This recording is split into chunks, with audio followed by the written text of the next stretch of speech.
ગુજરાતમાં ગુનેગારો બેફામ બન્યા છે. કોઈ ગુનેગાર બેફામ બને એટલે રાજ્યમાં એવું કહેવામાં આવે કે ચમરબંધીને નહીં છોડીએ, ઝીરો ટોલરન્સની નીતિ. ભાઈને દર વખતે કહે છે કે જુઓ હર્ષભાઈ એટલે ખાલી આ હર્ષભાઈ પૂરતી વાત નથી, પરંતુ આ અધિકારીઓ જોવાનું છે કે મોરબીની સબ જેલમાં ફરી એકવાર ચર્ચાનો વિષય. 6 મહિના પહેલા જ એક છોકરાનો ઇન્સ્ટાગ્રામનો વિડીયો આવ્યો હતો. ફરીથી એક વખત મોરબી સબ જેલનો વિડીયો, જલસાનો વિડીયો છે તે વાયરલ થયો. તો પ્રદીપ ફૂલ સ્ક્રીનમાં વિડીયો બતાવું. એ વિડીયો વાયરલ થયો એટલે કેટલા ફોન હશે એ પહેલા તો વિચાર કરો કે એક ફોન ઉપર વાત કરે, બીજો ફોન, અને આ જેલ માં ક્યારનો વિડીયો છે તે નથી ખબર, પણ જેલનો છે, હકીકત છે. એટલે કદાચ 5 વર્ષ જૂનો હોય તો જેલમાં મોબાઈલ ક્યાંથી આવ્યો?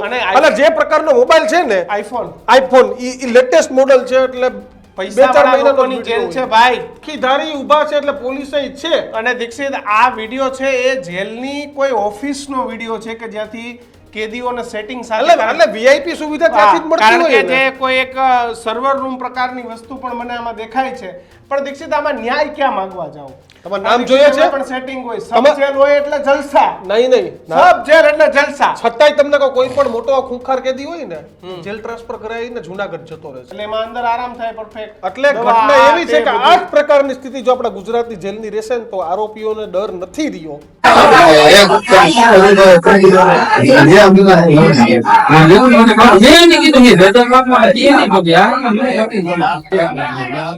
સાહેબ, તમે જેલમાં રહ્યો છો કે મહેલમાં રહ્યો છો, છેલ્લા ઘણી બધી સમયથી એવા વિડીયો આવે છે, તમે ખબર જ નથી પડતી. જાણે જેલમાં જલસા હોય એટલે કોઈ પણ પ્રકારના કાર્યક્રમથી કોઈ ડરતું ન હોય તે પ્રકારની સ્થિતિ, તે પ્રકારના વિડીયો. હર્ષ સંઘવી જ્યારે ગૃહમંત્રી બન્યા હતા ત્યારે આખા ગુજરાતમાં રેડ પડી હતી. રાતભર હેલિકોપ્ટર લઈને ફર્યા હતા. પહેલા અમદાવાદ, પછી સુરત, રાજકોટ, બરોડા, તમામ જગ્યાએ જેલમાં રેડ પડી. પણ ત્યારબાદ શું તો કે આજે પણ એ જ પ્રકારની સ્થિતિ કિશન ગુજરાતની જેલો. ગુજરાતમાં ગુનેગારો બેફામ બન્યા છે. કોઈ ગુનેગાર બેફામ બને એટલે રાજ્યમાં એવું કહેવામાં આવે કે ચમરબંધીને નહીં છોડીએ, ઝીરો ટોલરન્સની નીતિ. પોલીસે એનું કામ કર્યું અને ખટલો એ કોર્ટમાં ચાલ્યો અને કોર્ટ આદેશ આપે કે તાત્કાલિક અસરથી જેલમાં મોકલી દો. આજે કોઈનો પરિવારજન ની હત્યા થઈ ગઈ હોય કે કોઈનું ચીટિંગ થઈ ગયું હોય, કોઈની જમીન છીનવાઈ ગઈ હોય તો એની આત્માને ઠંડક ત્યારે પહોંચે છે કે પેલો હરામખોર કેદી એ જેલમાં છે અને ગામમાં કહેતા ફરે કે અમારી સાથે એને ખોટું કર્યું, એ જેલમાં છે. પણ હવે લોકોની આત્મને શાંતિ પહોંચે અથવા લોકોને આત્મસંતોષ થાય દીક્ષિત, એવી પણ વ્યવસ્થા રાજ્યની અંદર રહી નથી. જેલમાં પણ લોકો મજા કરશે. એટલે આપણે હર્ષભાઈને દર વખતે કહે છે કે જુઓ હર્ષભાઈ એટલે ખાલી આ હર્ષભાઈ પૂરતી વાત નથી, પરંતુ આ અધિકારીઓ જોવાનું છે કે મોરબીની સબ જેલમાં ફરી એકવાર ચર્ચાનો વિષય. 6 મહિના પહેલા જ એક છોકરાનો ઇન્સ્ટાગ્રામનો વિડીયો આવ્યો હતો. ફરીથી એક વખત મોરબી સબ જેલનો વિડીયો, જલસાનો વિડીયો છે તે વાયરલ થયો. તો પ્રદીપ ફૂલ સ્ક્રીનમાં વિડીયો બતાવજો. આ છે આપણા ગુજરાતની જેલ. આ છે ગૌરવશાળી ગુજરાતની જેલ. સોશિયલ મીડિયામાં પોતે ફોન ઉપર વાત કરતો હોય ને દીક્ષિત, એ વિડીયો વાયરલ થયો એટલે કેટલા ફોન હશે એ પહેલા તો વિચાર કરો કે એક ફોન ઉપર વાત કરે, બીજો ફોન, અને આ જેલ માં ક્યારનો વિડીયો છે તે નથી ખબર, પણ જેલનો છે, હકીકત છે. એટલે કદાચ 5 વર્ષ જૂનો હોય તો જેલમાં મોબાઈલ ક્યાંથી આવ્યો? અને જે પ્રકારનો મોબાઈલ છે ને, આઈફોન ઈ લેટેસ્ટ મોડેલ છે. એટલે 2-4 મહિનાની જેલ છે ભાઈ. એટલે તમે મજા તો જો કેવી મજા કે પેલા સાલું ગમે એ ગુનો કરી લો, ગમે એનું ચીટિંગ કરી નાખો, ગમે એ કરી નાખો દીક્ષિત. એટલે પેલા પોલીસ જોડે સેટિંગ કરી લેવાનું કે સાહેબ કેસ નબળો બનાવજો, આ કરજો, તે કરજો. અને પ્રદીપ ઓલો વિડિયો બતાવો, માંગણી ના કરતા. આમાં પોલીસ જવાની કે આસપાસમાં છે, એ અમારી પાસે જો ખાખીધારી ઊભા છે એટલે પોલીસે છે. અને દીક્ષિત, આ વિડિયો છે એ જેલની કોઈ ઓફિસનો વિડિયો છે કે જ્યાંથી કેદીઓને સેટિંગ સાથે એટલે વીઆઈપી સુવિધા ત્યાંથી જ મળતી હોય. કારણ કે જે કોઈ એક સર્વર રૂમ પ્રકારની વસ્તુ પણ મને આમાં દેખાય છે. પણ દીક્ષિત, આમાં ન્યાય ક્યાં માંગવા જાવ? પહેલા તમે કોઈ પણ ગુનો કરો, જેમ કે હમણાં જ એક અમદાવાદમાં એક ગુનો થયો તો પોલીસ સાથે સેટિંગ કરી અને બિલ્ડરોને માર્યો, ભાઈ તમે સેટિંગ કરો. એટલે એકવાર પોલીસ સાથે સેટિંગ કરી લેવાનું, પછી એવું સેટિંગ કરવાનું સાહેબ તમે રિમાન્ડની માંગણી ન કરતા. એટલે રિમાન્ડની માંગણી ન કરે એટલે સીધા જ જેલ હવાલે. જેલમાં તો જલસા છે જ. એટલે જેલની અંદર જલસા. એટલે ગુજરાતમાં આ મારે એવું કહેવું પડે ને કે ગુજરાતમાં ઘણી બધી જલસાઓની જેલ છે. તમારું નામ જોઈએ છે? પણ સેટિંગ હોય, સબ જેલ હોય એટલે જલસા, નહીં સબ જેલ એટલે જલસા. છતાંય તમને કોઈ પણ મોટો ખૂંખાર કેદી હોય ને જેલ ટ્રાન્સફર કરાવીને જુનાગઢ જતો રહેશે. હા. કેમ? તો તમને સુવિધા સારી મળી રહી. હા. ક્યાં જતો રહેશે? પોરબંદર. તો કે ગોંડલ જતો રહીએ, પોરબંદર જતો રહીએ, પણ મોટી જેલમાં નહીં જાય.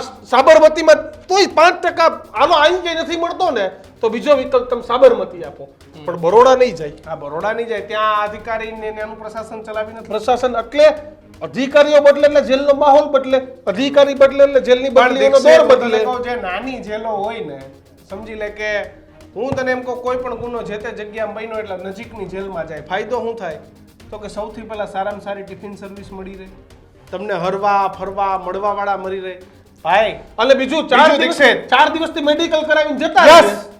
સૌથી મોટું કરાવીને જતું nuisance. રહેવાનું, એટલે જેલની અંદર સૌથી મોટું ન્યુસન્સ મહિનામાં 8 દી સિવિલ કરાવી લેવાની. દીક્ષિત, એટલે હોસ્પિટલ જતા રહે એટલે ન્યા બધાય આવે, ન્યા એના ધંધા ત્યાં લે. મામા, ભાણિયા, ભત્રીજા, ઘરવાળી, ઘરનું ટિફિન, અઠવાડિયામાં 2 દી સિવિલ કરાવી લેવાની. દીક્ષિત, વર્ષમાં 2 વાર પેલું કરી લેવાનું, શું કહેવાનું, ફરલો કહેવાય, શું કહેવાય ને જેલની બહાર ફલ્લા હા, એ કરી લેવાનું એટલે એ થઈ જાય. પ્રાઇવેટ એવિડન્સ ઊભા કરીને પ્રાઇવેટ હોસ્પિટલનું ઓપરેશનનું કરાવી લો. એટલે દીક્ષિત આખું વર્ષ જેલ પડી હોય એમાંથી તું હિસાબ કર ને તો ગણીને અને જે બાકીના પચાસની જેલમાં ના ભોગવે. એટલે બાકીના દિવસો છે આ રીતે મોબાઈલ રાખીને અને જલસા કરવાના. બીજું હોસ્પિટલોની સેટિંગ કે જે જેલની અંદર જે હોસ્પિટલ હોય ત્યાંનું કથાવી લે એટલે એમાં અંદર આરામ થાય પરફેક્ટ. એટલે ઘટના એવી છે કે આ જ પ્રકારની સ્થિતિ જો આપણા ગુજરાતની જેલની રહેશે ને તો આરોપીઓને ડર નથી રહ્યો અને હાવ નહીં રહ્યો. અને જે જેલ શું છે ખબર? જેલ એ ડર, એ બીક છે, ડર છે કે જેલમાં જમવાનું ન મળે સારું, જેલમાં તમારી યારે રૂડલી વ્યવહાર થાય, જેલમાં તમને મન થાય એ સવલતો ન મળે. આ બધા માટે જેલ છે. જેલ એટલે કે તમને ભાન કરાવવામાં આવે કે તમે જે કર્યું એ ખોટું કર્યું છે, તમારા પરિવારથી, સમાજથી, બધાથી દૂર રહેવાનું છે, કારણ કે તમે સામાન્ય માણસ નથી, તમે લોકોને અહિત કરો છો લોકોનું, એટલે તમારે જેલમાં રહેવાનું જ. પણ દીક્ષિત, જેલની વ્યાખ્યા અત્યારે પણ તમે આખે આખો વિડીયો એકવાર ઓડિયો સાથે સાંભળી લ્યો શું છે.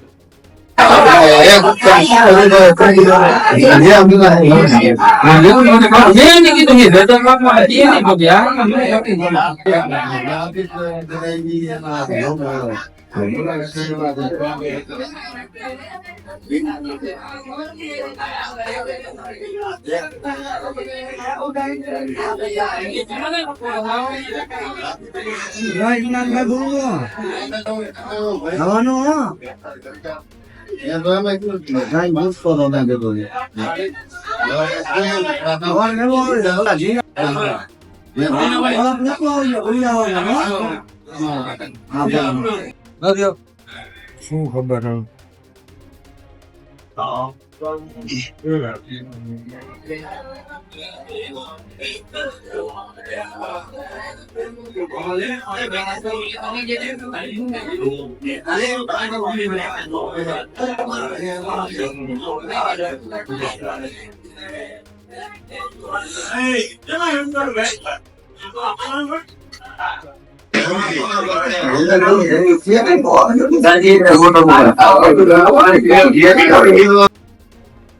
તો આ તમે જોઈ લીધા દ્રશ્યો, સાંભળી લીધા શબ્દો, પાછળ પોલીસ દેખાઈ ગઈ. મારા રાજ્યના પોલીસ વડાને એક વિનંતી કરવી છે કે સાહેબ આ પ્રકારની જેલમાં જે વ્યવસ્થા છે, વર્ષોથી જે કોન્સ્ટેબલ રહેલા છે તેની તમે આંતરિક બદલીઓ કરો, અંદર વાળાને બહાર કાઢો, બહાર વાળાને અંદર. વર્ષોથી પેટી કલા છે સાહેબ, હપ્તા ફિક્સ છે બધા. સાહેબ મોબાઈલ લઈ જાવ હોય તો કેટલા રૂપિયા, ટિફિન ચાલુ કરાવવું છે તો કેટલા હપ્તા, કાયદેસર ટિફિન આવે છે તો કેટલા, કાયદેસર નથી ને ગેરકાયદેસર લઈ આવવું છે તો કેટલા, કાચામાં કેટલા, પાકામાં કેટલા, બધા જ હપ્તા છે. કપડા ઘરેથી મંગાવવા હોય તો કેટલા, અંદર તમારે નશો કરવો હોય એના હપ્તા રેડી છે. તમારે વેજ ખાવું, તમારે નોન વેજ ખાવું, તમામ પ્રકારની ફેસિલિટી એ ગુજરાતની જેલોમાં છે.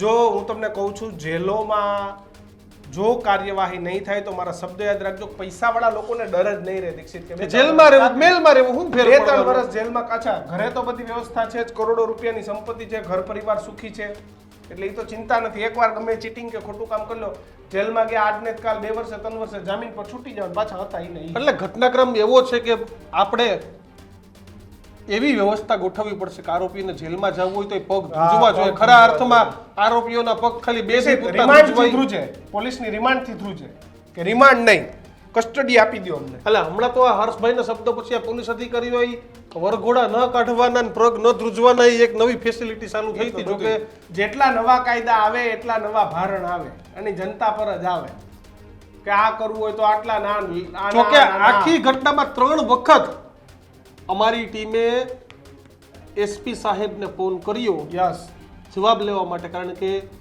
એક જવાબ લેવો જોઈએ કે સાહેબ ક્યારનો વિડીયો છે, શું છે, કાર્યવાહી થઈ છે નથી, પણ સાહેબને ફોન ઉપાડવાની તસ્દી નથી એટલા માટે અમે વિડીયો બતાવીએ છીએ. હજી સાહેબને અમે કહીએ છીએ કે સાહેબ તમને ફોન ઉપાડવાની તસ્દી અમરેલી એસપી સાહેબ કરજો, બાકી ગુનેગારોને તમે સજા મોરબી આપશો ને- મોરબી એસપી સાહેબ તમે આમાં કાર્યવાહી કરજો, બાકી તમારા રિમાન્ડમાંથી મોજ કરતા કરતા જેલમાં ન્યાય મોજ ને પાછા ગમે એમ કરીને કાયદાનો ગેરઉપયોગ કરીને પાછા છૂટી જશે અને પાછા આ જ રીતે કરશે. બસ તો અમારી વાત સાથે આપ કેટલા સહમત છો? શું લાગે છે કેવા પ્રકારની વ્યવસ્થા હોવી જોઈએ?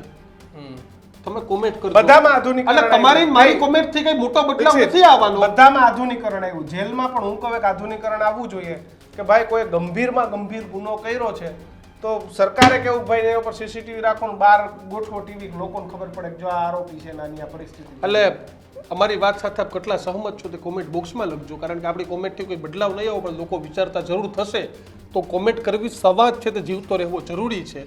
અમારી વાત સાથે આપ કેટલા સહમત છો તે પણ કોમેન્ટ બોક્સમાં લખજો. હજુ પણ તમે અમારી ચેનલ સબસ્ક્રાઇબ નથી કરી તો અત્યારે જ કરી દેજો, કારણ કે આપણો પરિવાર 2 લાખ કરતાં વધુ સભ્યોનો સબસ્ક્રાઇબરોનો બની ગયો છે. કરોડો દર્શકો તો છે જ, પણ આ દર્શકો સબસ્ક્રાઇબ પણ કરતા જાય તો આપણે વધારે લોકો સુધી આપણી વાત પહોંચાડી શકીએ. બસ એટલી જ વાત. રજા આપશો અમને અને આવા જ ઘટના જોવા માટે જોતા રહો ન્યૂઝ રૂમ. નમસ્કાર. નમસ્કાર.